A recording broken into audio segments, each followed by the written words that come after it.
নমস্কার, আমি আপনাদের সামনে একটি গল্প বলছি। গল্পটির নাম যেটা খারাপ ভাবো সেটা খুব ভালো হয়, আর যেটা ভালো ভাবো সেটা খুব খারাপ হয়। একদিন একটা হরিণ জন্ম নিল।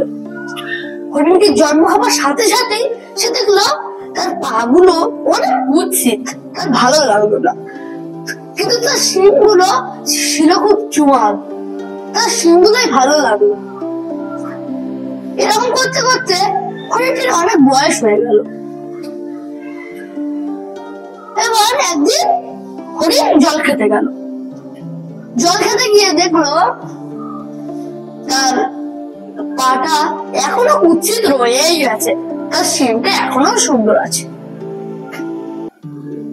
বললো, এই পাটা এত কুৎসিত কেন? আমার পাটাও সুন্দর হতে পারতো।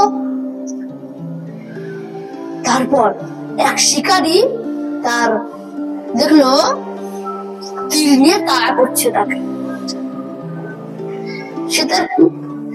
কিন্তু মজার কথা হলো সে তার কুৎসিত পা দিয়েই দৌড়াতে পারছিল, কিন্তু সে তো দৌড়াতে পারতো না তো। কিন্তু তার সুন্দর সুন্দর শিংগুলোই তার বিপদ হয়ে পড়লো। শিংগুলো লতা পাতায় জড়িয়ে গেল। শিকারী শিকার করে ফেললো তাকে। তারপর হরিণ বুঝতে পারলো যে না, আমি তো ভুল করেছি। কোনো জিনিসকে কুৎসিত মানা যাবে না, সব জিনিসকেই সুন্দর মানতে হবে।